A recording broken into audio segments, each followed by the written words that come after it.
Good evening, and welcome back to Blood Moon Stories.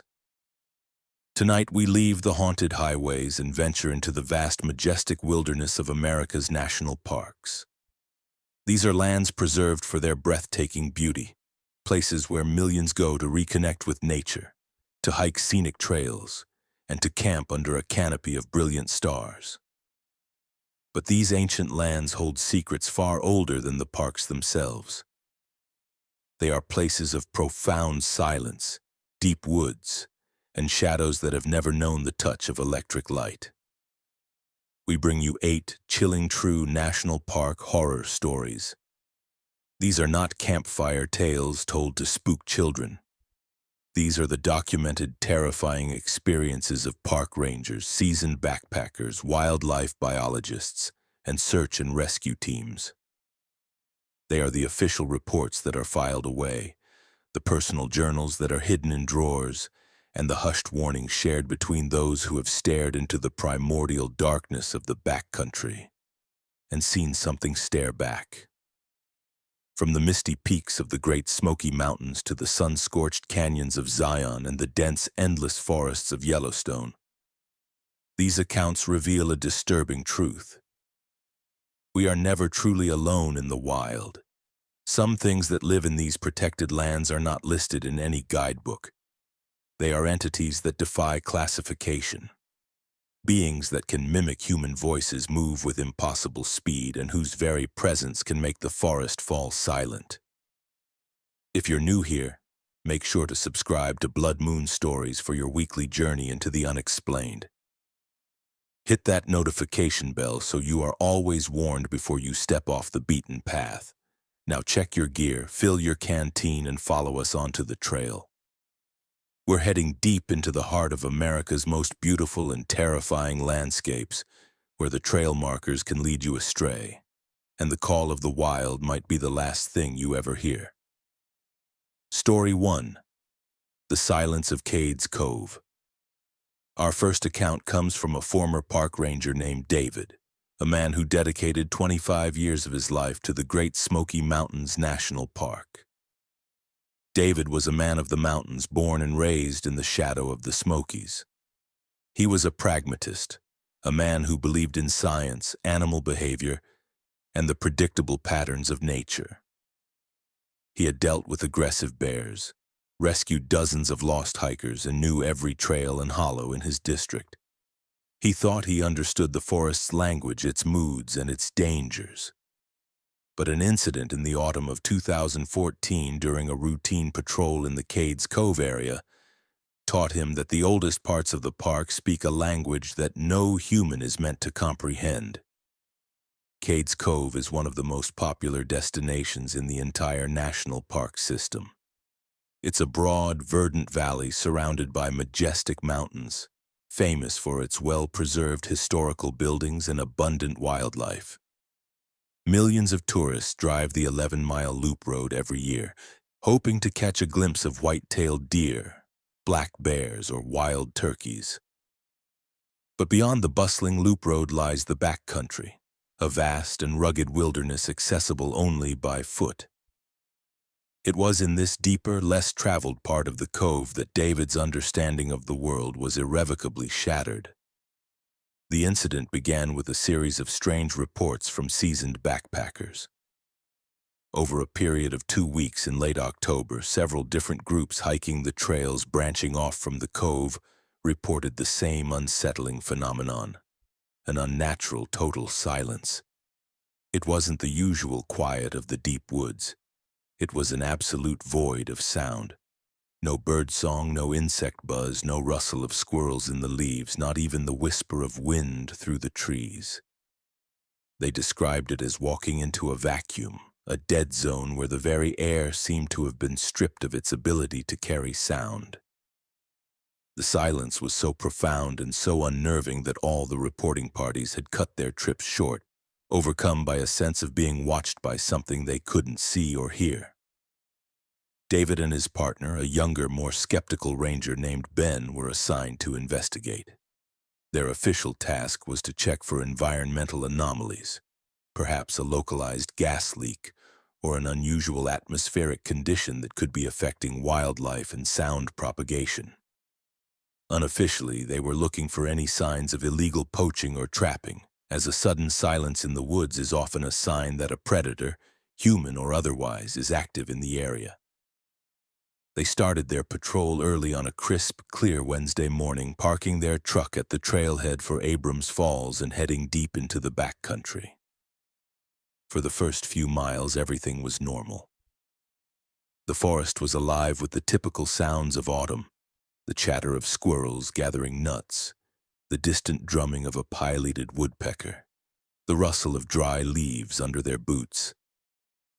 The air was clean and smelled of damp earth and decaying pine needles. They reached the area where the reports had originated, a dense old-growth section of forest about 5 miles from the loop road, around noon, and that's when it happened. It wasn't a gradual change, it was instantaneous.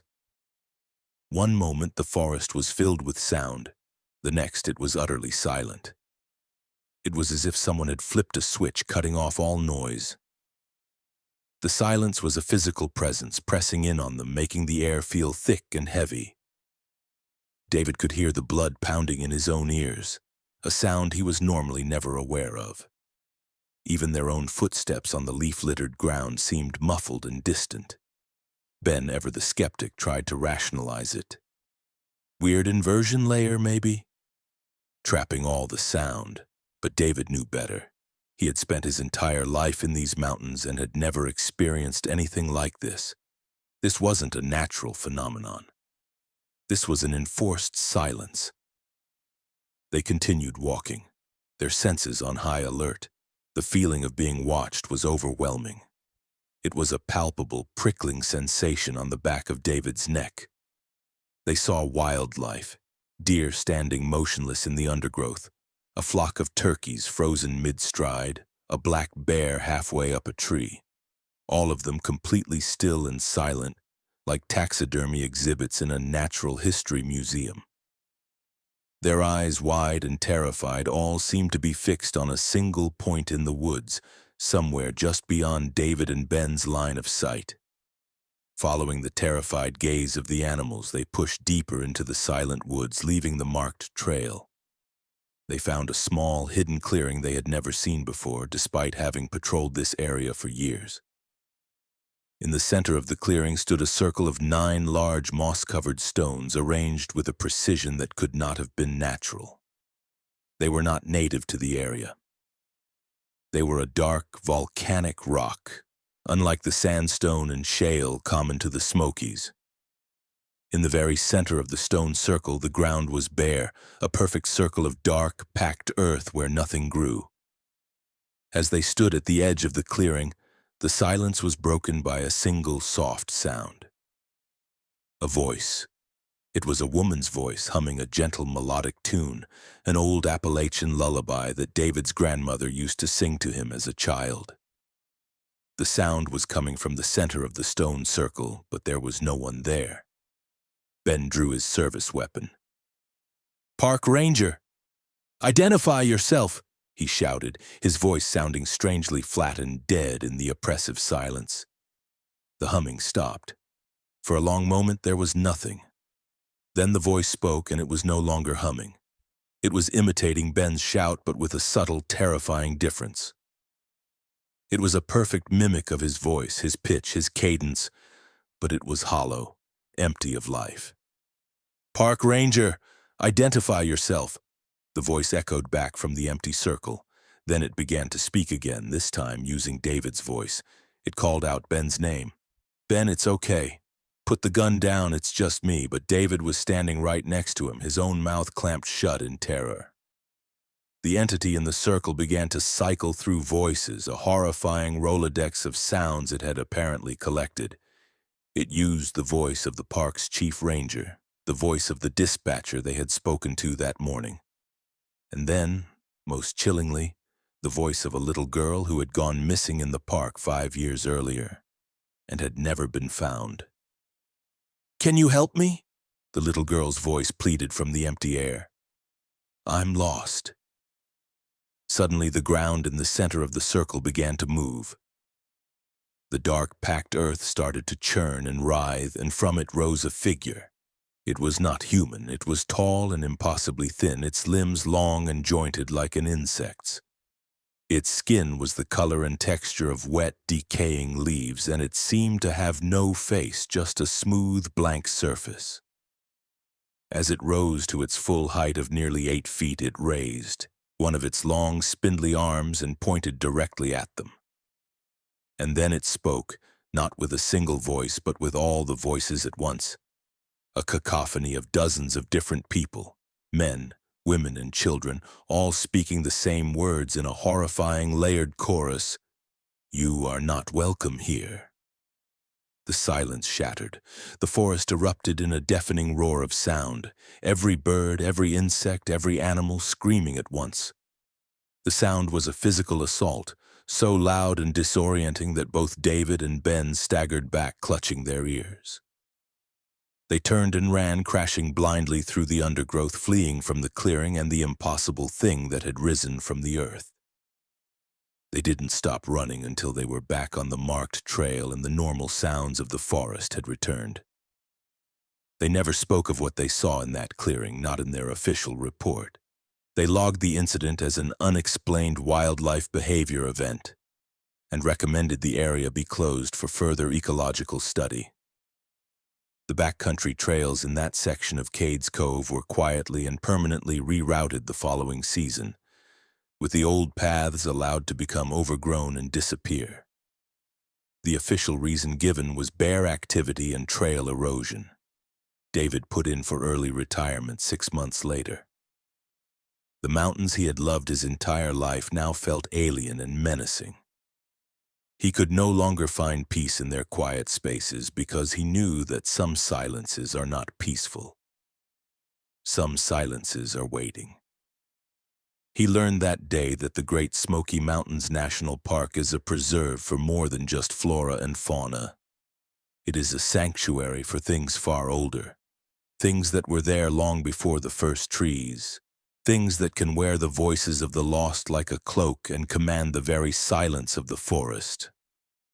And they do not like to be disturbed. Story 2. The Visitor at Zion. Our second story takes us from the dense, misty forests of the Appalachians to the stark, sun-scorched beauty of Zion National Park in Utah. It comes from a young woman named Chloe, an avid rock climber and canyoneer who in the summer of 2019 had an encounter in one of Zion's remote slot canyons that forever changed her relationship with the wild. Chloe was not a casual tourist. She was an experienced and highly skilled adventurer. She understood the desert's unforgiving nature, the flash floods, the extreme temperatures, the deceptive distances. She treated the wilderness with a deep and abiding respect, but she did not fear it. That would change. She had obtained a coveted permit to do a solo 3-day trek through the subway, a semi-technical canyoneering route famous for its stunning tube-like rock formations. It's a challenging journey that requires rappelling, swimming through frigid pools of water and navigating miles of rugged, unmarked terrain. Doing it solo was a testament to her skill and confidence. She was fully prepared, carrying a dry bag with her gear, a satellite messenger for emergencies, and enough food and water for an extra day just in case. The first day of the trek was magnificent. The sheer sandstone walls of the canyon, streaked with millennia of desert varnish, rose hundreds of feet on either side of her, creating a cathedral of stone. The light filtered down, painting the canyon floor in shifting patterns of gold and crimson. The only sounds were the gurgle of the left fork of North Creek, the whisper of the wind through the narrow passages, and the echo of her own footsteps. It was a perfect, profound solitude. She made camp the first night on a small sandy bank well above the creek's high water mark. As darkness fell, the canyon became a different world. The temperature dropped, and the stars emerged with a brilliance that city dwellers can only dream of, a dense, glittering river of light against the blackest of skies. Chloe felt a deep sense of peace, a feeling of being a small but welcome part of this immense ancient landscape. The feeling of being welcome did not last. She was awakened in the middle of the night by a sound. It was a soft, rhythmic scraping coming from just outside her small one-person tent. Scrape, pause. Scrape. It sounded like someone or something was dragging a stick or a rock across the sandstone. Her heart began to pound. Her first thought was an animal, a ring-tailed cat, a coyote, maybe even a mountain lion, though they were rare in the canyon depths. She lay perfectly still listening, her ears straining against the silence between the sounds. The scraping stopped. It was replaced by a new sound, one that made the blood freeze in her veins. It was the soft, unmistakable sound of a zipper. Not her tent zipper, but the zipper on her backpack, which she had left just outside her tent door. She could hear the slow, deliberate pull of the metal teeth, followed by the rustle of her dry bags as something rummaged through her gear. This was not an animal. An animal might tear at a pack drawn by the scent of food, but it wouldn't operate a zipper. This was intelligent. This was human. "Hey!" she yelled, her voice a raw croak of fear. "Who's out there? This is my campsite. Get away from my gear!" The rustling stopped instantly. The silence that followed was absolute, heavy, and menacing. She held her breath, waiting. After a long, tense minute, she heard a soft, shuffling sound moving away from her tent, fading into the darkness. She stayed awake for the rest of the night, clutching a can of bear spray in one hand and her satellite messenger in the other. Her eyes wide in the dark, every nerve screaming. At first light, she cautiously unzipped her tent. Her backpack was open, its contents neatly laid out on the sand as if for inspection. Her food bags, her climbing gear, her first aid kit, all of it was undisturbed, nothing taken. It wasn't a thief. It was something else, something curious. As she was repacking her gear, she noticed a set of footprints in the sand leading away from her campsite. They were not human. They were long and narrow, with 3 sharp, claw-like toes and a deeply impressed heel. They looked almost reptilian, like the tracks of some large bipedal lizard. But they were fresh. Shaken but determined not to let the incident ruin her trip, Chloe pressed on. She told herself it was another canyoneer playing a sick prank, though she knew that explanation didn't fit the strange tracks. The second day was a grueling series of swims through icy pools and rappels down short, steep drops. The beauty of the canyon was now tinged with a creeping sense of dread. Every shadow seemed to hold a watching presence. Every echo sounded like a footstep behind her. She made camp the second night in a more defensive position, on a high ledge with a clear view of the approaches. She brought her pack and all her gear inside the tent with her. But sleep offered no escape.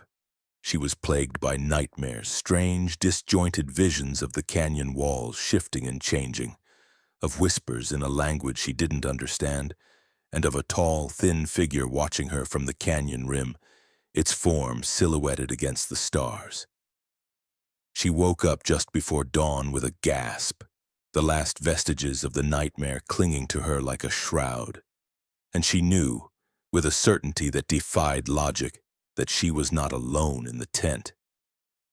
The air was cold and still, and there was a faint, unpleasant smell like wet clay and ozone.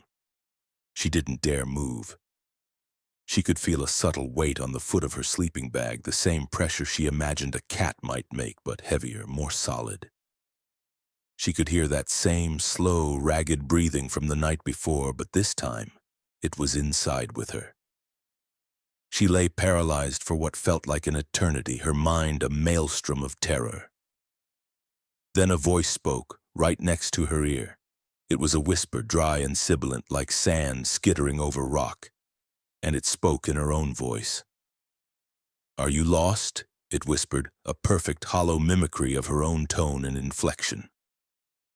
Chloe screamed, a raw, primal sound of pure terror that was swallowed by the stone walls of the canyon. She thrashed wildly, kicking and scrambling, and her hand hit the zipper of the tent door. She tore it open and tumbled out onto the cold sand, crab-walking backward away from the tent. In the faint pre-dawn light, she saw it emerge. It unfolded itself from the tiny tent in a way that was geometrically impossible, its limbs bending and extending at angles that defied anatomy. It was tall, at least 7 feet, and painfully thin, its body a skeletal framework covered in tight, gray, leathery skin that seemed to shift in color, camouflaging itself against the rock. Its head was long and narrow, with no discernible nose or mouth, but 2 large, black obsidian eyes that reflected the dim light with a dead, insect-like sheen.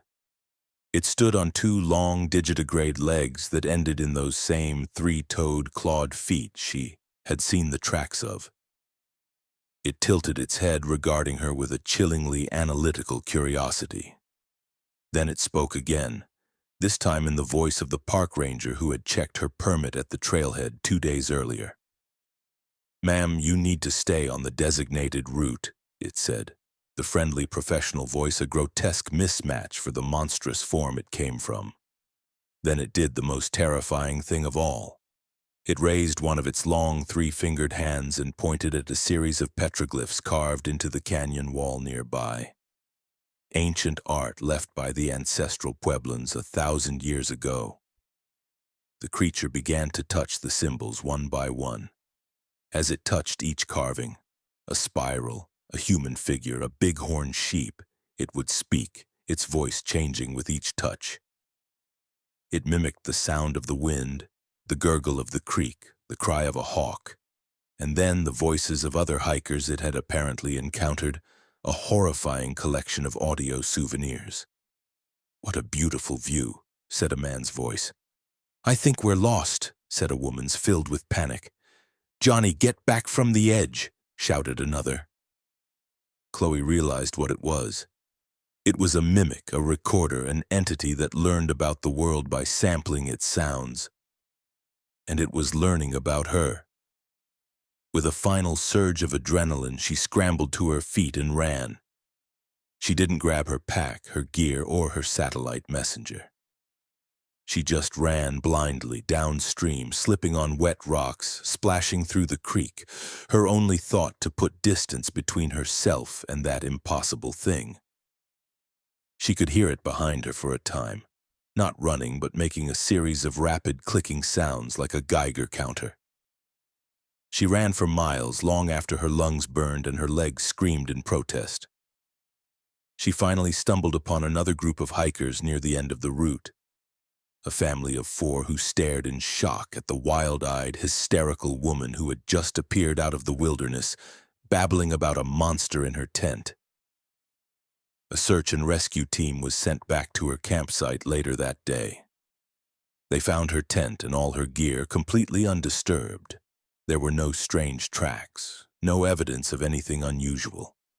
The official report listed the incident as a panic attack induced by exhaustion and dehydration. They said she had likely been spooked by an animal and had imagined the rest. But Chloe knows what she saw. She quit climbing. She sold her canyoneering gear.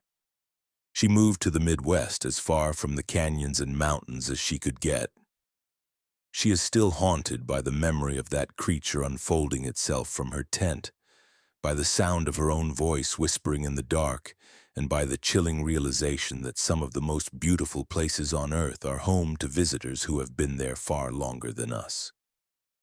Silent observers who watch from the shadows, listen to our voices, and sometimes come into our tents at night to learn what it sounds like to be human. Story 3. The Whispers of Yellowstone. Our third story comes from the vast, geothermal heart of Yellowstone National Park. It's a place of dramatic contrasts, where stunning natural beauty coexists with the raw, violent power of the earth. The account is from a wildlife biologist named Dr. Alistair Finch, a man of science and reason who in the winter of 2016 was tasked with a study that brought him face to face with a phenomenon that defied every principle of biology and physics he had dedicated his life to understanding. Alistair was a specialist in wolf behavior, and he was leading a small research team on a winter study of the Lamar Valley wolf packs. Winter in Yellowstone is a brutal, magical season. The crowds are gone, the landscape is buried under a thick blanket of snow, and the park returns to a primal state. For researchers, it's the best time to observe wildlife. The animals are more visible against the white landscape, and their behavior is stripped down to the essentials of survival. Alistair's team, consisting of himself, a graduate student named Kenji, and a seasoned Park Service tracker named Elias, was based out of a remote rustic ranger cabin deep in the Lamar Valley, accessible only by snowmobile. Their mission was to track the Junction Butte Pack, collaring several individuals and observing their hunting patterns in the harsh winter conditions. For the first 2 weeks, the study proceeded as expected. They spent their days on snowmobiles or snowshoes, tracking the pack, their nights in the cabin, analyzing data and listening to the distant haunting howls of the wolves under the brilliant cold stars. The strangeness began subtly. It started with the radio collars. The GPS data from several of the collared wolves began to show impossible movements. One wolf, a large alpha male they had been tracking for days, would suddenly appear on the GPS map miles away from its last known location, a distance it could not possibly have covered in the few minutes between satellite pings. At first, Alistair blamed it on equipment malfunction. The extreme cold was known to wreak havoc on electronics. He made a note to have the collars recalibrated. But then came the audio anomalies. The collars were also equipped with sensitive microphones, allowing the team to record the wolves' vocalizations. When Kenji was reviewing the audio from the previous night, he called Alistair over, his face pale with confusion. "You need to hear this," he said, and played the recording. It was the sound of the pack howling, a familiar wild chorus. But underneath the howls, almost too faint to hear, was something else. It was a voice. A human voice, whispering. The words were indistinct, a soft, sibilant murmur that seemed to be woven into the very fabric of the wolves' howls. They checked other recordings from different wolves, from different nights. It was there too, a faint whispering voice that rose and fell with the cadence of the howling. Elias, the tracker, a man of Shoshone descent who had spent his entire life in and around Yellowstone, was not surprised. He listened to the recording, his face grim. "It is the mimic of the steam," he said quietly. "My grandfather used to tell stories of it. A spirit that lives in the geyser basins. It has no voice of its own, so it borrows the sounds of the park, the wind, the water, the animals, and sometimes the people." Alistair, a man who dealt in facts and data, dismissed it as superstition, suggesting it was radio interference or some kind of acoustic anomaly caused by the geothermal features of the park. But he couldn't shake the deep sense of unease the recordings gave him. The next day, the alpha male's collar went silent. The GPS signal simply vanished. This was highly unusual. The collars were built to be incredibly durable. Elias, using his traditional tracking skills, led them to the wolf's last known location near the edge of the Midway Geyser Basin. The area was a treacherous, otherworldly landscape of steaming fumaroles, bubbling mud pots, and brilliantly colored hot springs, their vibrant blues and oranges a stark contrast to the white snow. They found the wolf's tracks in the snow. They led directly to the edge of the Grand Prismatic Spring, the largest hot spring in the United States, a massive steaming pool of superheated water, famous for its rainbow-colored rings of thermophilic bacteria. The tracks went to the very edge of the fragile, mineral-crusted ground, and then they stopped. There were no tracks leading away, There were no signs of a struggle, no blood, no drag marks. The wolf had simply walked to the edge of the boiling spring and vanished. As they stood there, baffled and disturbed, a thick plume of steam billowed up from the center of the spring, and from within the steam they heard it again, the whispering. This time it was clearer. It was Alistair's voice.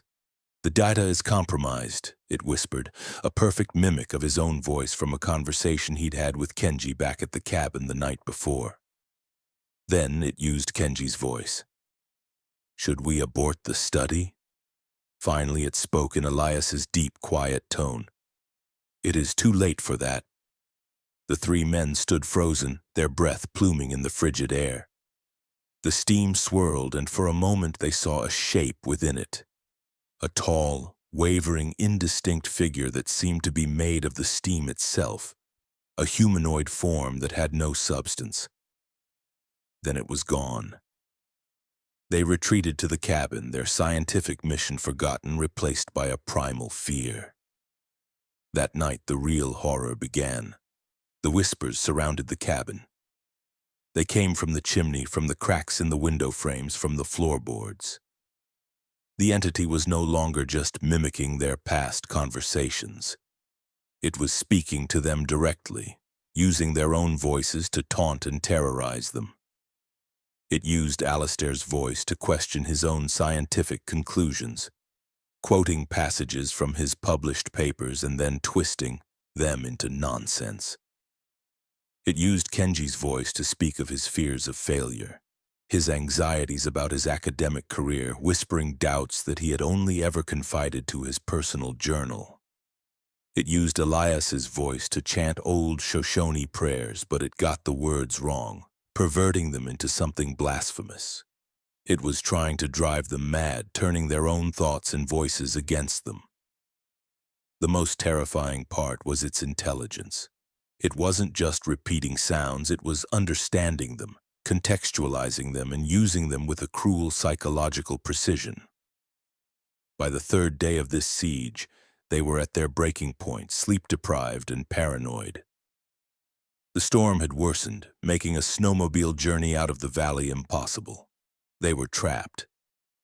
Alistair, in a desperate attempt to re-establish a sense of scientific order, decided to try and communicate with the entity. He set up a sensitive parabolic microphone and a speaker outside the cabin. "Who are you?" He broadcasted into the storm, his voice shaking. The response was immediate. The speaker crackled, and a voice came through, but it was not one of theirs. It was a voice from the past, the crackly, tinny voice of a man from an old radio broadcast. "This is the WPA Yellowstone expedition of 1938, the voice said. "We have discovered a new form of life. It communicates, through vapor, through sound." The broadcast was cut off by a burst of static and a scream. The entity was a library of lost sounds, a collector of voices from everyone who had ever passed through its territory. It had been listening, learning, for decades, perhaps centuries. It was Elias who finally formulated a plan. He remembered his grandfather's stories. The mimic was a creature of sound and steam. It had no physical form and could not interact with the physical world directly, only through influence and fear. Its weakness, the stories said, was silence. Absolute silence. Their plan was desperate. They would make a run for it on the snowmobiles, but they would do it in complete silence. They disconnected the engine's spark plugs, planning to coast downhill as far as they could before they had to start the noisy machines. They would not speak. They would not even whisper. They waited for a lull in the storm just before dawn. They pushed the heavy snowmobiles out of the small garage, their movements muffled by the deep snow. As they began to glide silently down the long, sloping valley, the whispers started again, frantic and angry. The entity knew they were leaving. It threw every voice it had at them. It screamed in their own voices, pleaded in the voices of their loved ones, mimicked the sounds of their snowmobile engines failing, of trees crashing down, of avalanches roaring towards them. It created a symphony of auditory illusions, a desperate, terrifying assault on their senses. They ignored it all, their faces set, their eyes fixed on the path ahead. They coasted for nearly 5 miles in absolute disciplined silence. As they reached the edge of the geyser basin's influence, the whispers began to fade, growing thin and stretched, like a radio signal losing its station. With one final desperate effort, the entity played its last card. A voice filled the air, a voice that none of them recognized, but one that was filled with an authority and power that made them all flinch. It wasn't a whisper. It was a clear, booming, resonant command that seemed to come from the sky itself. Stop! For a heart-stopping moment, they all hesitated. But Elias urged them on, his eyes wide with a terror that was deeper than anything Alistair had yet seen. They reconnected the spark plugs and fired up the engines. The roar of the 2-stroke motors shattered the silence, a defiant human noise against the ancient power of the park. They didn't look back. They drove for hours, not stopping until they reached the main park road and the safety of the ranger station at Mammoth Hot Springs. The official report cited extreme weather conditions and equipment failure as the reasons for aborting the study. The missing wolf was listed as presumed deceased due to geothermal activity. There was no mention of the whispers, of the steam figure, of the voices of the dead. Alistair Finch never returned to Yellowstone. He resigned his position at the university and took a teaching job at a small college in a quiet part of New England, far from the wild, powerful places of the world. He learned that some scientific truths are not found in data or observation, but in the stories passed down by those who have lived alongside the darkness for generations. He learned that in the heart of Yellowstone, where the earth breathes steam and water, there exists a form of consciousness that is ancient, intelligent, and utterly alien. A consciousness that listens, learns, and waits in the silence for new voices to add to its terrible, lonely collection. Story 4, The Glare on Angel's Landing. Our fourth story brings us back to the towering sandstone cliffs of Zion National Park, to one of its most famous and notoriously dangerous trails. Angel's Landing. This account comes from a man named Jacob, a former EMT who, in the summer of 2018, volunteered for a search and rescue operation that forced him to confront a horror far more terrifying than the trail's dizzying heights. Angel's Landing is not a hike for the faint of heart. The final half-mile is a perilous scramble along a narrow, knife-edge ridge with sheer 1,000-foot drops on either side. Hikers must cling to chains bolted into the rock as they navigate the exposed spine to the summit. It's a trail that demands absolute focus and respect. It has claimed more than a dozen lives over the years, a grim statistic that every hiker is aware of as they begin the ascent. The call came in on a sweltering August afternoon. A young man, a college student from Germany named Klaus, had become separated from his friends during the final ascent to the summit. His friends had waited for him, but he never appeared. They had last seen him near Scout Lookout just before the chained section begins.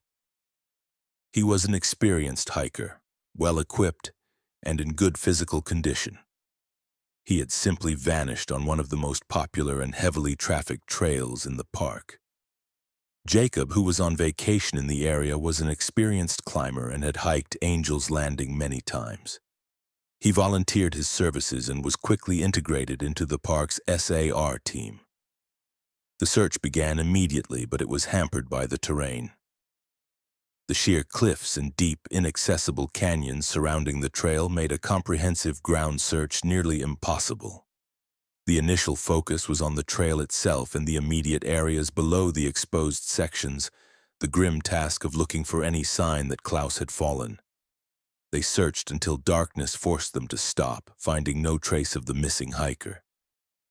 No dropped water bottle, no stray piece of gear, nothing. The next morning, the search expanded. A helicopter was brought in to scan the cliffs, and teams of technical climbers prepared to rappel down the sheer rock faces. Jacob was assigned to a small team tasked with rehiking the trail, this time moving slowly, meticulously examining every crevice and ledge, and interviewing any hikers who might have seen something the previous day. It was during this second sweep that Jacob noticed the first strange detail. He was speaking to a couple who had been on the summit around the time Klaus disappeared. "Did you see a young man? Blonde hair, wearing a blue shirt?" Jacob asked, showing them a photo of Klaus. The woman nodded. "Yes, I think so. He was acting strangely." "Strangely how?" Jacob pressed. "He was talking to someone," the woman's husband added, "but there was no one there. He was standing right at the edge near the summit, having a very animated conversation with thin air.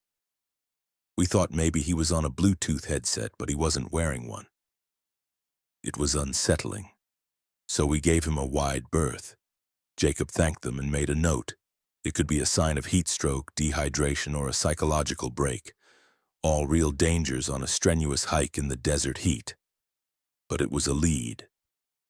As Jacob and his team reached the final chained section of the trail, they were forced to move in single file. The path was barely a few feet wide in places, the rock dropping away into a dizzying void on both sides. It was here that Jacob felt it for the first time, the distinct unnerving sensation of being watched. It wasn't the casual glances of other hikers. This was a focused, intense, and malevolent glare. He scanned the cliffs above and the canyon below, but he could see nothing but rock, sky, and the distant ribbon of the Virgin River. He tried to shake it off his nerves, the inherent stress of the dangerous location and the grim task at hand. But the feeling persisted, growing stronger as they ascended. He noticed that his team members were also on edge, constantly glancing over their shoulders, their professional focus tinged with a nervous apprehension. They reached the summit, a stunning 360-degree panorama of the entire canyon. It was also a place of profound exposure and danger. The team spread out, again searching for any clue. It was then that Jacob saw him. Perched on a narrow, inaccessible pinnacle of rock about 100 yards away, across a chasm of empty air, was a figure. It was too far to make out details, but it was clearly a person, sitting with their legs dangling over the abyss, watching them. The figure was unnaturally still, a dark silhouette against the bright blue sky. "Hey!" Jacob yelled, his voice carrying in the thin air. "We're with search and rescue. Did you see a missing hiker up here yesterday?" The figure didn't respond. It didn't move. It just sat there, watching. Jacob raised his binoculars, his hands trembling slightly. As he brought the figure into focus, a wave of nausea and disbelief washed over him. The figure was Klaus, the missing hiker. He was wearing the same blue shirt and hiking shorts from the photograph. But something was terribly, fundamentally wrong. His posture was unnatural, his limbs bent at angles that looked painful and disjointed like a badly broken marionette. And his face was a mask of pure ecstatic terror. His eyes were wide, impossibly wide, and his mouth was stretched open in a silent, screaming grin that split his face from ear to ear. He was staring directly at Jacob, directly through the binoculars, as if he could see Jacob looking at him. But he wasn't alone. Standing behind him with one long, slender hand resting on Klaus's shoulder was another figure. This one was tall and emaciated, its skin the color of the red sandstone, making it almost perfectly camouflaged against the rock. It had no discernible features, no eyes, no nose, no mouth. Just a smooth, blank oblong head that tilted with a bird-like curiosity. Its body was long and thin, a stick figure of a creature that seemed to be made of the rock and the heat haze itself. As Jacob watched, paralyzed with horror, the blank-faced creature leaned forward, its featureless head moving close to Klaus's ear as if whispering to him. Klaus's silent, screaming grin widened, and a single tear traced a path through the dust on his cheek. "I've got him!" Jacob croaked into his radio, his voice cracking. "He's on the east pinnacle." But he's not alone. Before the dispatcher could respond, the creature on the pinnacle seemed to notice Jacob. It straightened up, its blank face turning slowly to fix on Jacob's position. Even from 100 yards away, Jacob felt the full force of its attention, a malevolent psychic pressure that made his head spin and his vision swim. The feeling of being watched intensified 1,000-fold, becoming a physical weight, a crushing, hateful glare that promised annihilation. The creature raised its other hand and pointed a long, bony finger directly at Jacob. And then it smiled. A thin black line split across the lower half of its blank face, a lipless slit that opened to reveal a row of needle-sharp, crystalline teeth that glittered in the harsh sunlight. The helicopter, which had been searching the lower canyons, was diverted to Jacob's position.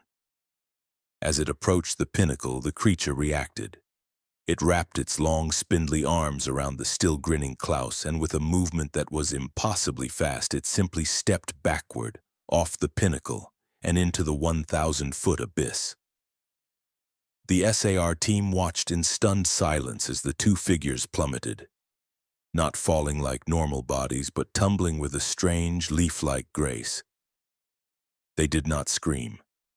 They simply fell, disappearing into the deep shadows of the canyon below. The recovery operation was grim. It took the technical climbing team the rest of the day to rappel down to the spot where the figures had landed. They found the body of Klaus, his limbs broken and twisted, but the horrific, ecstatic grin still frozen on his face. The coroner's report would later state that despite the catastrophic injuries from the fall, the actual cause of death was a massive simultaneous coronary and cerebral hemorrhage, a heart attack and a stroke. He had literally died of fright before he ever hit the ground. Of the other creature, there was no trace, no body, no blood, no tracks, nothing. It was as if it had simply evaporated upon impact. The official story was that Klaus, likely suffering from heat stroke and dehydration, had become disoriented and delusional. He had been seen talking to himself, had wandered off the trail to a dangerous, inaccessible spot, and had tragically fallen while the rescue helicopter was approaching. Jacob's account of the second figure was officially dismissed as a misidentification, a trick of the light and the stress of the situation. He was quietly and firmly advised to amend his report. Jacob quit the SAR team a week later. He couldn't shake the image of Klaus's screaming grin or the memory of that featureless face turning to fix its hateful glare on him. He had felt its presence, its pure, unadulterated malice. He came to believe that Angel's Landing was haunted, not by a ghost, but by something far worse. A predator. An entity that didn't just cause people to fall, but that fed on their terror, drawing them to the edge, whispering to them, showing them things that would make their hearts and minds explode, and then watching them fall with a connoisseur's appreciation for their final silent scream. He realized that the danger of Angel's Landing wasn't just the fall. The real danger was the thing that pushes you. Story 5. The Thing That Wears the Deer. Our fifth story takes us to the dense ancient forests of Shenandoah National Park in Virginia. This account comes from a man named Connor, a seasoned bow hunter who, during a solo hunting trip in the autumn of 2020, encountered a creature that shattered his understanding of the natural world and left him with a fear of the deep woods that haunts him to this day. Connor was not a novice. He had been hunting in the Shenandoah backcountry since he was a boy, taught by his father and grandfather. He was an expert tracker, a skilled archer, and a man who felt more at home in the wilderness than in any city. He understood the rhythms of the forest, the behavior of its animals, and the unwritten rules of survival. He was there for the park's annual managed deer hunt, an event designed to control the deer population, and he had secured a permit for a remote, rarely visited section of the park's southern district. He set up his base camp in a small, secluded hollow miles from the nearest road or trail. It was a place he knew well, a place where he had successfully hunted for years. The first 2 days of his trip were peaceful and uneventful.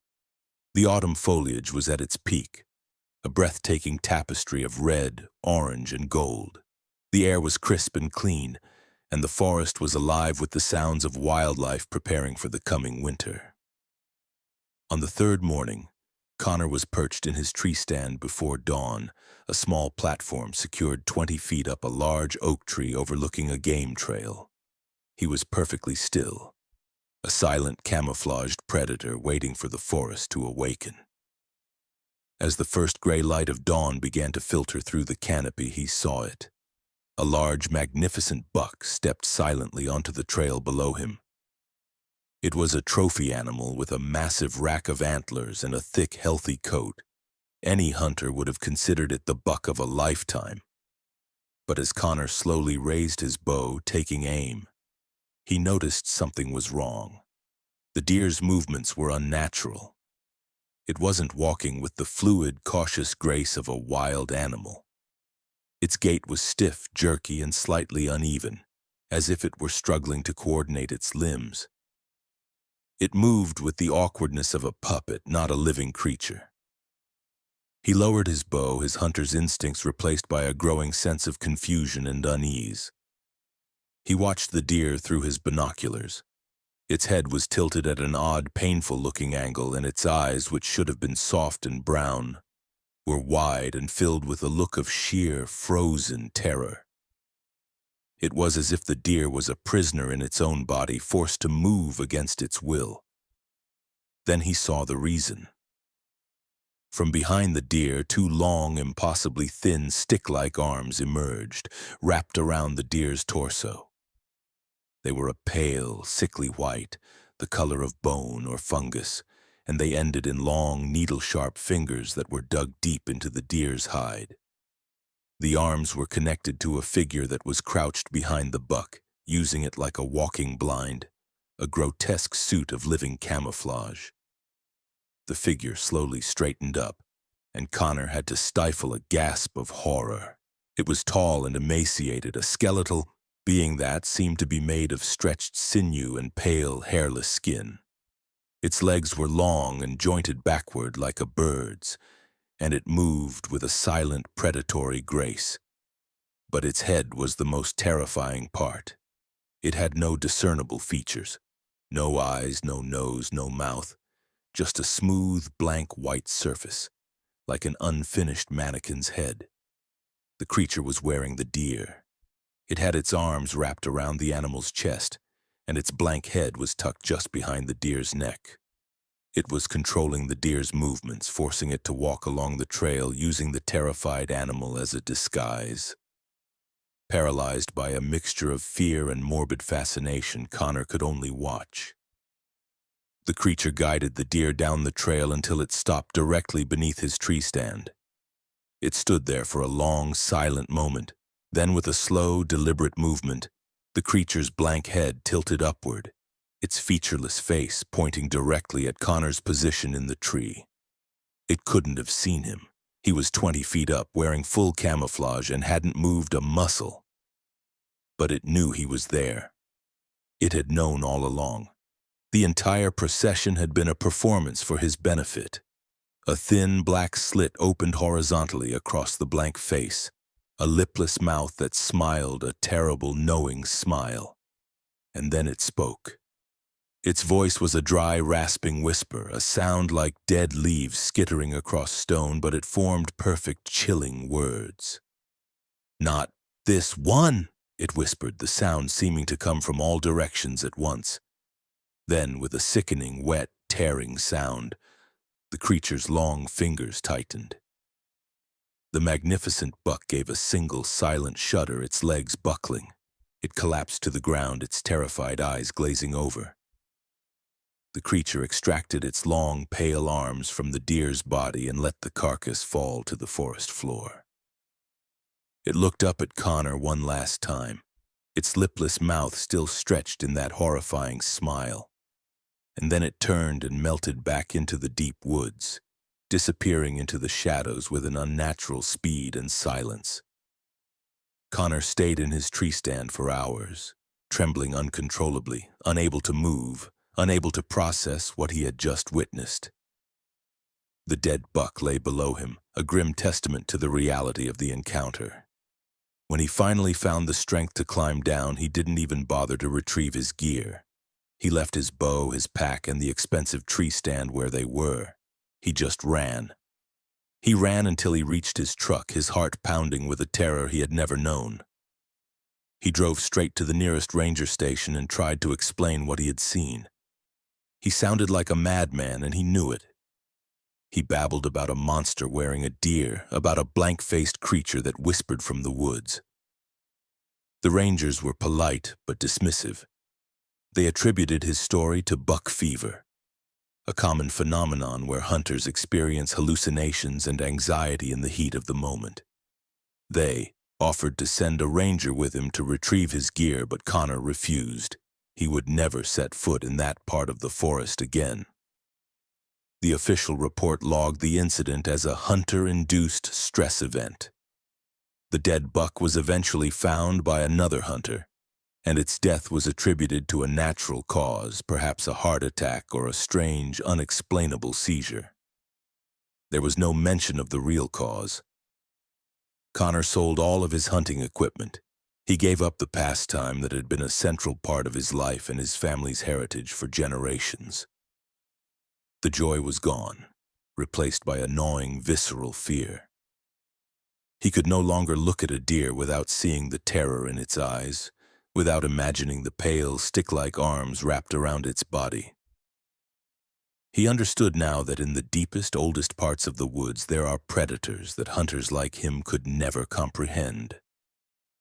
They don't hunt for food or for sport. They hunt for other reasons, reasons that are ancient and alien. And sometimes they wear the skin of their prey, not to hide, but to put on a show for the terrified audience of one they have chosen in the silent, watching woods. He learned that the most dangerous thing in the forest isn't the predator you see, but the one that is looking through another creature's eyes. Story 6. The Laughter in the Redwoods. Our sixth story takes us to the misty primeval giants of Redwood National and State Parks in Northern California. This account comes from a soundscape ecologist named Dr. Aris Thorne, a man whose life's work was to listen to and preserve the natural sounds of the world's last quiet places. In the fall of 2021, during a research expedition to record the ambient sounds of an old-growth redwood forest, he captured a sound that was not on any acoustic index, a sound that suggested an ancient and deeply malevolent intelligence hiding among the silent, colossal trees. Aris was a purist. He believed that the natural soundscape, or biophony, of an ecosystem was as vital and as indicative of its health as its biodiversity. He had traveled the globe, from the Amazon rainforest to the Arctic tundra, with his highly specialized recording equipment, capturing the delicate symphony of the natural world. His project in the redwoods was particularly important to him. He was attempting to create a baseline audio record of one of the quietest places in North America, a deep, protected grove of old-growth giants that was miles from any road and rarely visited by humans. His setup was complex. He and his small team of 2 graduate students, Maya and Ben, established a base camp and then spent days hiking into the remote grove to place a dozen sensitive, weatherproof microphones. These microphones were connected by shielded cables to a central recording unit, allowing Aris to capture a 360-degree immersive soundscape of the forest over a period of several weeks. The goal was to record the forest's natural rhythms, the subtle whisper of wind through the 1,000-year-old needles, the distant calls of spotted owls, the rustle of small mammals on the forest floor, all untouched by the noise of human activity. For the first week, the recordings were exactly what Aris had hoped for. Pure, pristine, and deeply peaceful. He spent hours wearing his professional-grade headphones, listening to the live feed, feeling as though he was listening to the very breathing of the planet. The forest was a place of profound cathedral-like silence, punctuated by the delicate sounds of its inhabitants. The anomaly began on the 8th night. Aris was monitoring the live feed from the cabin when he noticed a strange, recurring sound on the microphone array deepest in the grove. It was a soft, rhythmic clicking, almost like a metronome. Click, click, click. It was too regular to be an insect and too quiet to be a woodpecker. It had a strange, almost metallic quality, yet it also sounded organic. He isolated the microphones and tried to triangulate the sound's position, but the location seemed to be constantly shifting, moving between the microphones faster than any ground-based animal could travel. He mentioned it to Maya and Ben the next morning. Ben, a skeptic, suggested it was a technical glitch, perhaps a faulty cable or a microphone malfunction. Maya, who had grown up in the area and was familiar with local Yurok and Tolowa tribal lore, was more concerned. She spoke of tree tappers, spirits of the deep forest that were said to communicate by knocking on the ancient trees.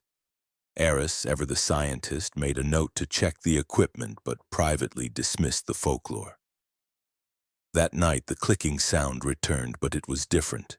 It was louder, more insistent, and it was accompanied by a new sound, a low, guttural chuckle. It was a deep, throaty sound, like the laugh of a very large man. But it had a strange, resonant quality, as if it were echoing up from deep within the earth. The laugh would come in short, sharp bursts, always following a series of the rhythmic clicks. It was a call and response, a conversation. Aris was now deeply unsettled. He spent the entire night at his console, listening, trying to make sense of it. The laughter was not human. It was too deep, too powerful, and it carried an undertone of cruel, mocking amusement. It felt ancient and intelligent. He could hear it moving through the grove, the sound passing from one microphone to another, circling the entire area in a matter of minutes. The next day, the three of them hiked back into the grove to inspect the microphones and look for any physical evidence.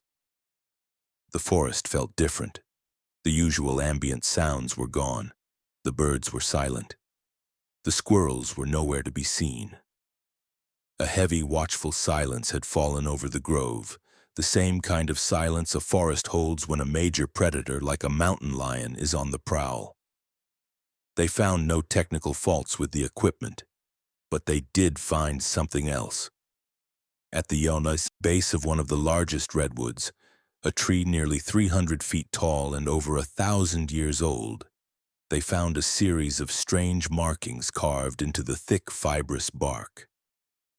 The markings were not animal scratches. They were complex geometric symbols arranged in a spiral pattern. They looked like a form of writing, but unlike any script Aris had ever seen. The carvings were fresh, the exposed wood still pale and raw. As they stood there examining the strange glyphs, they heard the chuckle again. This time it was broad daylight, and the sound was coming from directly above them, high up in the canopy of the giant redwood they were standing beside.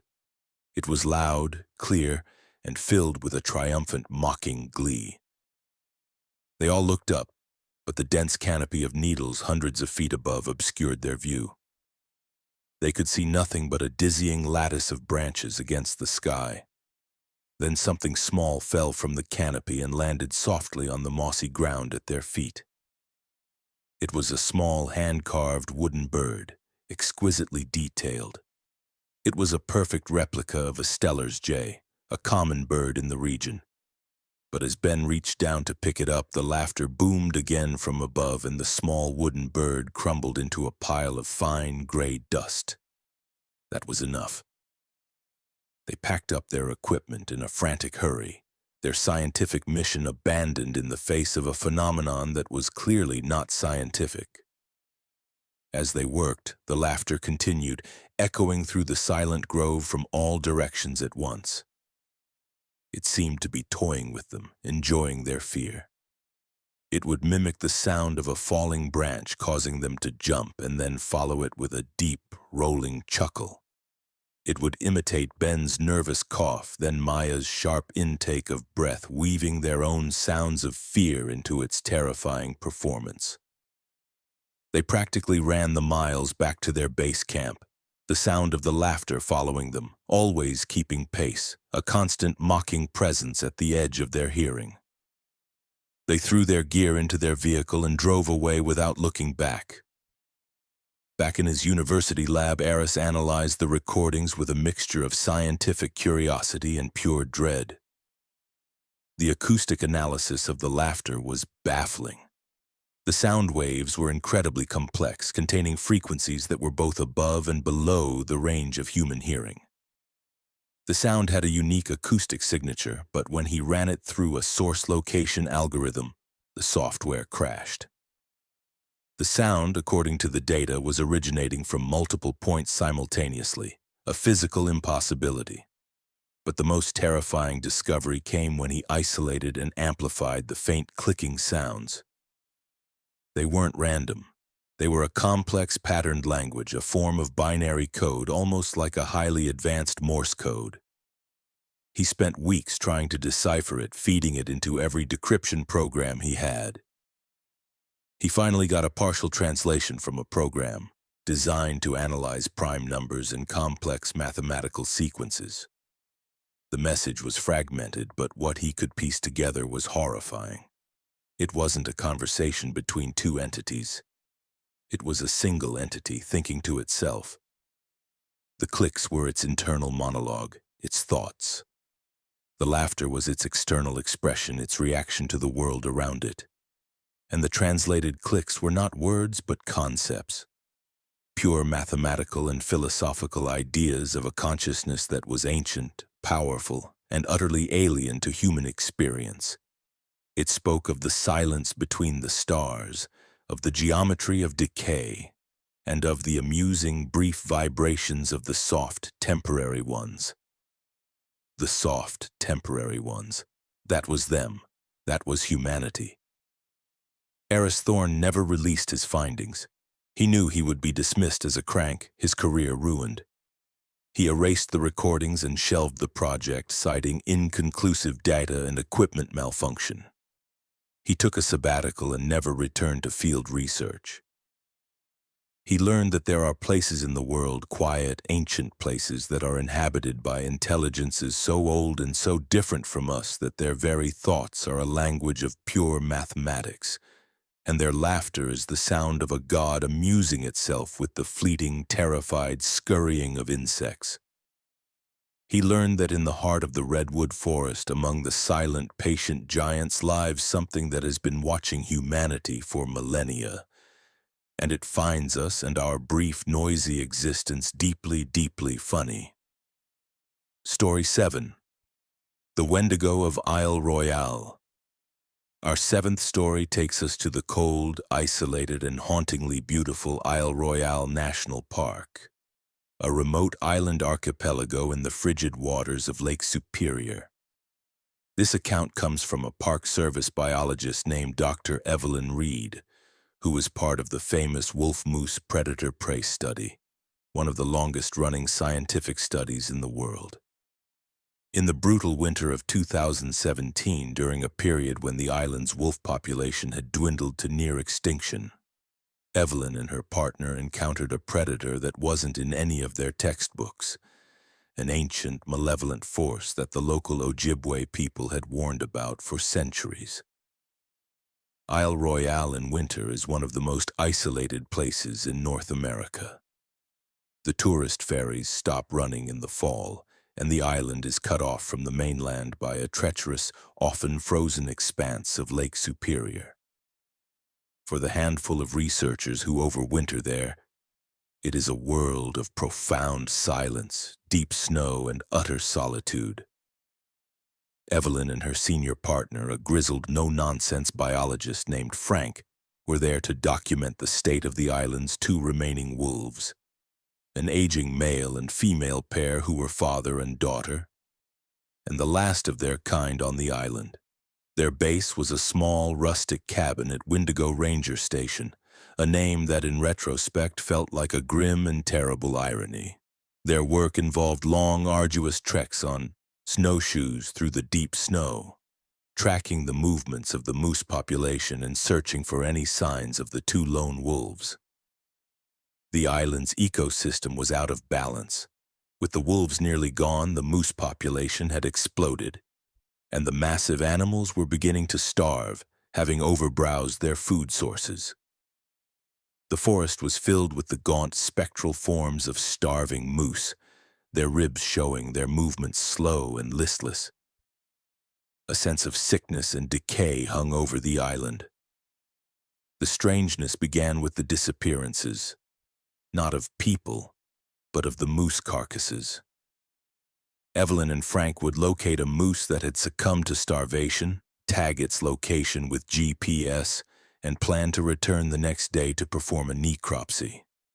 But when they returned, the carcass would be gone, not just partially eaten or dragged away by scavengers like foxes or eagles. It would be completely gone.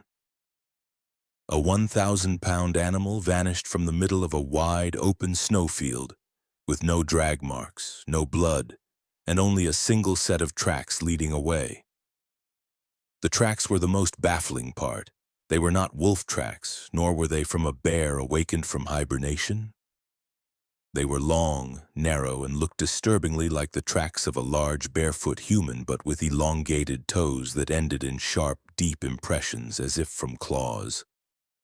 And the stride was immense, sometimes 10 or 12 feet between steps, an impossible distance for any bipedal creature.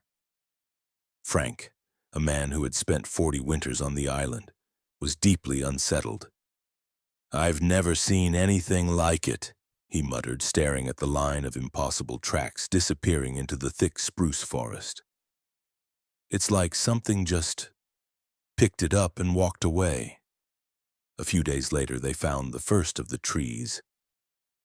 Deep in the island's interior, they stumbled upon a gruesome, ritualistic-looking sight. A dozen moose carcasses in various states of decay had been wedged high up in the branches of the tall, sturdy spruce trees, some as high as 30 or 40 feet off the ground. It was a grotesque larder, a pantry of the dead. The effort required to lift these massive animals and secure them in the high branches was staggering, far beyond the capabilities of any known predator, including humans. The same long, narrow, clawed tracks were everywhere on the ground below. It was then that Evelyn remembered the stories she had read in the park's historical archives, accounts from the Ojibwe people who had once lived on the island. They spoke of the Wendigo, a malevolent spirit of the cold and starvation. The legend said that a Wendigo is born when a human lost in the winter wilderness resorts to cannibalism to survive. The act damns them, transforming them into a tall, emaciated, monstrous creature with an insatiable hunger for human flesh. They were said to be unnaturally fast, strong, and cunning, able to mimic human voices to lure their prey. And they were known to store their victims' bodies in high trees. Evelyn, a woman of science, had dismissed it as folklore. But standing in that silent frozen grove surrounded by the hanging frozen bodies of the moose, the old stories felt chillingly real. That night the storm hit. A classic Lake Superior blizzard descended on the island, a whiteout that reduced visibility to zero and trapped them in their cabin. The wind shrieked like a banshee, rattling the small cabin to its foundations. It was during the height of the storm that they heard the first sound. It was a voice calling from the storm. It was faint at first, almost lost in the howl of the wind. It was the voice of a woman crying for help. "Please, help me. My snowmobile broke down. I'm freezing." Evelyn and Frank looked at each other, their faces grim. They were the only two people on this entire end of the island. There were no other researchers, no tourists, no one. It was impossible. "It's the wind," Frank said, his voice lacking conviction. "Just the wind playing tricks." But the voice grew louder, closer. It was now just outside the cabin, screaming for help, begging them to open the door. And then the voice changed. It became the voice of the park superintendent, a man they both knew well, based on the mainland. "Evelyn! Frank, it's Dave. We had an emergency landing. My pilot is injured. Open the door." Evelyn almost moved towards the door. The voice was so convincing, so filled with genuine panic. But Frank grabbed her arm, his face a mask of terror. "Don't," he whispered. "Look." He pointed to the small, frost-covered window in the cabin door. Evelyn wiped away a patch of frost and peered out. In the swirling chaos of the blizzard, she could see a figure standing on their porch. It was impossibly tall and thin, its skeletal frame barely visible through the driving snow. It was pale white, the color of bone, and it seemed to have no hair or clothes, its emaciated form somehow impervious to the sub-zero temperatures. It was standing on two long, jointed legs, and its long, stick-like arms ended in black, talon-like fingers. It had no face, only a smooth expanse of skin where its features should have been, except for a jagged, lipless mouth that was stretched wide, from which the superintendent's voice was still screaming for help. As they watched, paralyzed with horror, the creature slowly raised one of its long arms and tapped on the window with a single black claw. Tap, tap, tap. The sound was quiet, almost delicate, but it was more terrifying than any scream. Then it spoke again, but this time it... Story 8, The Watcher of Acadia. Our 8th story takes us to the rugged, windswept coast of Maine and the dramatic landscapes of Acadia National Park. This account comes from a lighthouse keeper named Samuel Blackwood, a man who, in the final years of the 20th century, was one of the last civilian keepers of the historic Bass Harbor Head Light. In the autumn of 1998, during a series of powerful nor'easters, Samuel's solitary watch was disturbed by a presence that was not of the land or the sea, but of the ancient salt-sprayed rock itself. The Bass Harbor Head Light stands on a dramatic rocky headland at the southern tip of Mount Desert Island. It's one of the most photographed lighthouses in New England, a quintessential beacon against the raw power of the Atlantic. In 1998, the light was automated, but due to its critical location and the harshness of the weather, the Coast Guard still employed a civilian keeper to live on site, to maintain the equipment and to serve as a human pair of eyes during severe storms. Samuel was that keeper.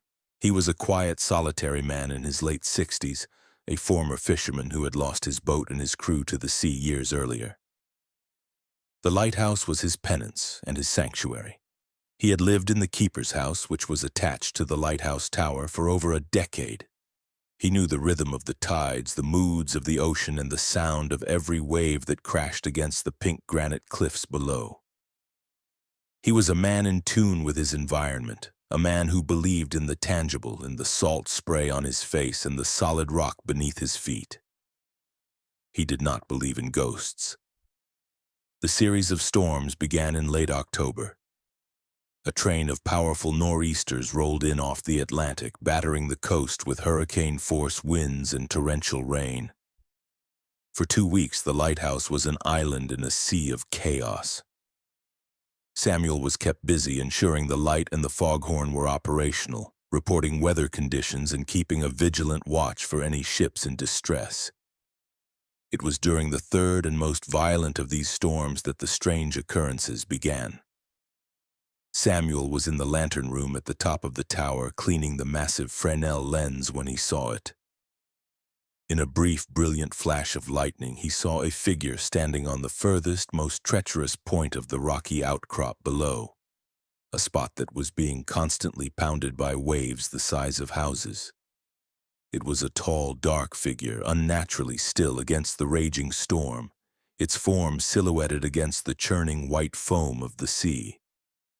Samuel's first thought was that someone had been washed ashore, a survivor from a wrecked boat. He grabbed his powerful signal lantern and his emergency radio and rushed down the winding stairs. He burst out into the storm, the wind and rain tearing at him, and made his way carefully onto the slippery rocks.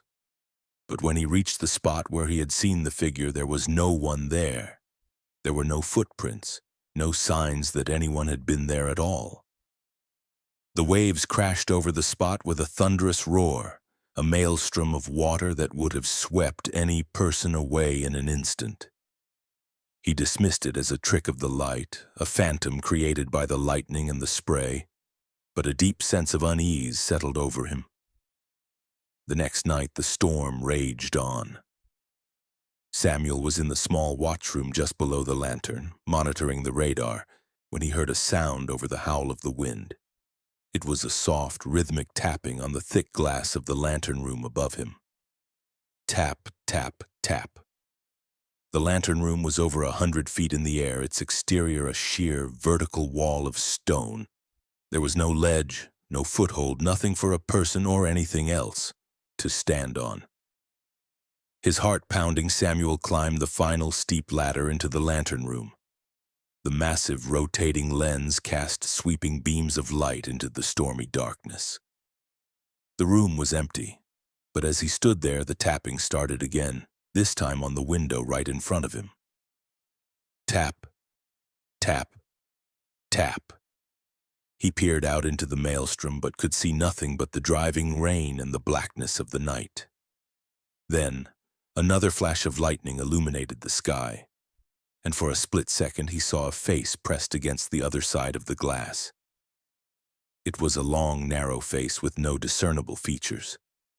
No eyes, no nose, just a smooth, pale, wet-looking surface like a water-worn stone. And from the bottom of this blank face, a lipless slit opened, and it smiled at him before the darkness swallowed it again. Samuel stumbled back from the window, his breath catching in his throat. He fled the lantern room, locking the heavy iron door at the bottom of the stairs, a futile gesture he knew but one his terrified mind demanded. The siege continued for the duration of the storm. The tapping on the lantern glass was a constant, maddening companion. Sometimes it was soft and rhythmic. Other times it was a frantic, angry drumming. He began to hear other sounds too, a low guttural humming that seemed to vibrate through the very stones of the lighthouse, a sound that was deeper than the roar of the ocean, and whispers, faint sibilant whispers that seemed to come from the drains, from the chimney, from the cracks in the old stone walls. The whispers spoke of the sea, of the cold, dark depths, of ships lost and sailors drowned. They spoke his name, and the names of his crewmates who had died on his boat all those years ago. Samuel, a man who had faced the worst the Atlantic could throw at him, was slowly being driven mad. He barricaded himself in the small living quarters of the keeper's house, blocking the doors and windows with furniture. He stopped answering the radio calls from the Coast Guard. He just sat in the dark, listening to the tapping and the whispers, waiting for the storm to end. On the 5th night of the siege, the storm reached its peak. The wind shrieked like a tortured soul, and the waves were so powerful they were breaking over the top of the cliff, sending spray and foam against the windows of the keeper's house itself. The tapping on the lantern room glass stopped. It was replaced by a new, more terrifying sound, a heavy scraping noise on the stone walls of the tower, as if something large and hard was dragging itself up the side of the lighthouse. Scrape, drag. Scrape. It was getting closer. Samuel could hear it, moving down the tower towards the keeper's house. He huddled in the corner of the room, clutching an old rusty gaff hook, the only weapon he had. The scraping stopped directly outside his window. The whispers were loud now, right on the other side of the glass, the voices of his drowned friends calling his name, begging him to come out, to join them in the cold, quiet peace of the sea. "It's not so bad, Sam," his best friend's voice whispered. "It doesn't hurt for long. We're waiting for you." Then, a tremendous force struck the window. The heavy storm shutter splintered and the thick glass behind it cracked. Through the crack, he could see it.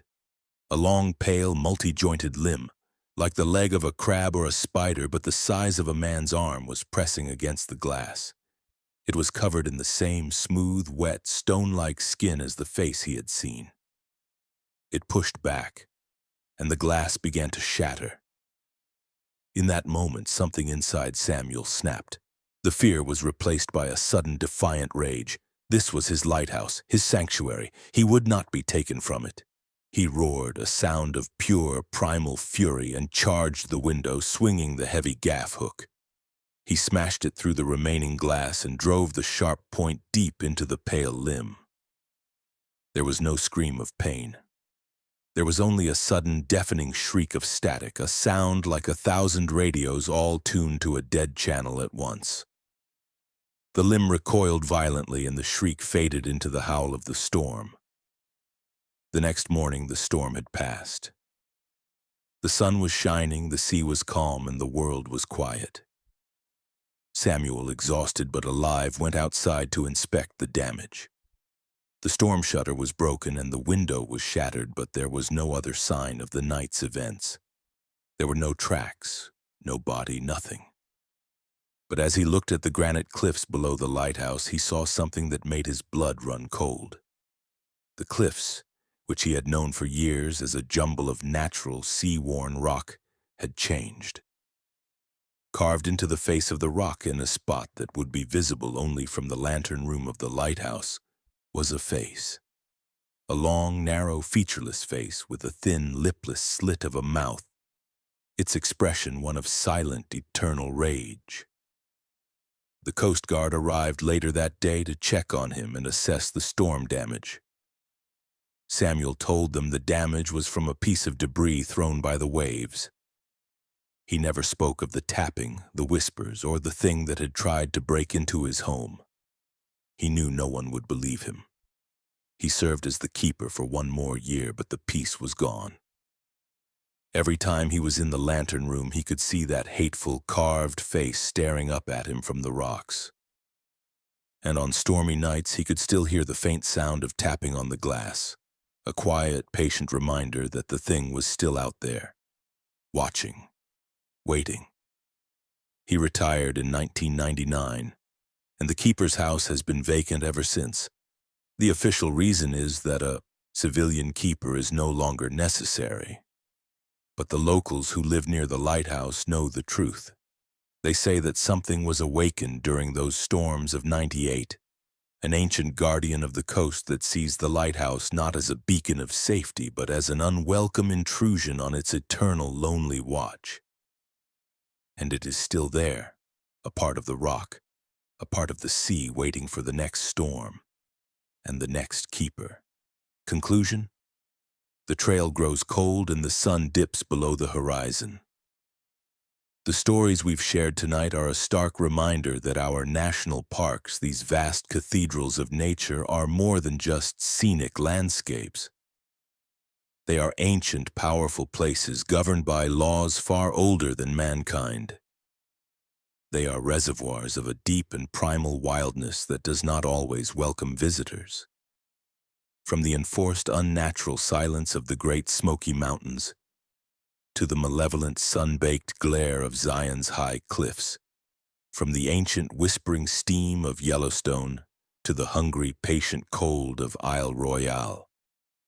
These accounts from park rangers, scientists, and experienced adventurers all point to the same unsettling truth. We are guests in these lands, and sometimes we overstay our welcome. These are not places to be feared, but they are places to be respected with a profound and cautious humility. They hold wonders beyond our imagination, but they also hold entities that defy our understanding.